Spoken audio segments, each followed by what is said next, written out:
Thanks very much. I'd now like to invite our panelists to come on stage for our next conversation, Renewable Cities, Inclusive Cities. And it's my pleasure to welcome Max Levitzke, Director for Green Workforce for Solar One, a not-for-profit that delivers education and training, helping individuals and communities to become more sustainable and resilient. Can you tell us a bit about how distributed renewable energy technologies open new possibilities to create more inclusive communities and more inclusive cities?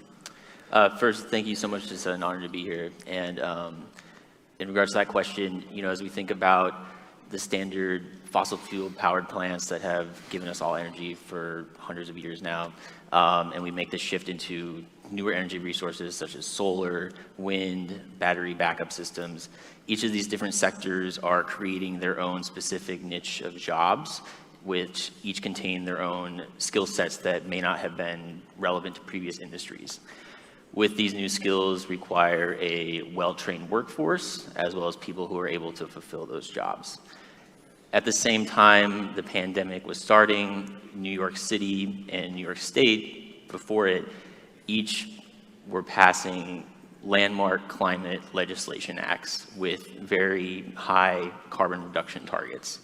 And more recently this summer, the United States as a whole passed federal legislation, the Inflation Reduction Act, which was, again, a landmark piece of law that is going to put the United States in a better direction it's ever been. With all these carbon reduction targets and the amount of carbon emissions that need to be reduced, it simply cannot be done without a workforce that is trained and able to do the boots on the ground work. And that's where the organization I work with, Solar One, comes in. We are a nonprofit based in New York City, and we provide workforce development programs in partnership with other organizations across the city to train and unemployed folks for these types of jobs. We train people in green construction, energy efficient building operations and maintenance, high efficiency HVAC and heat pump installation, and thinking of building electrification and how it fits into all this. That is going to be crucial to New York's movement in the future as we think about reducing our energy usage. And getting back to the pandemic, and also I want to mention environmental justice and how that fits into all this. Mm-hmm.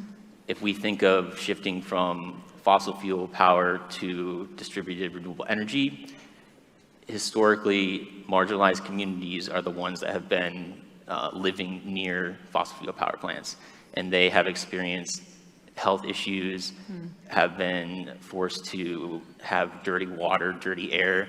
We need to think of these communities and how we can incorporate them into some of these job opportunities that tie into this, it's an energy revolution, but it really is a job revolution at the same time.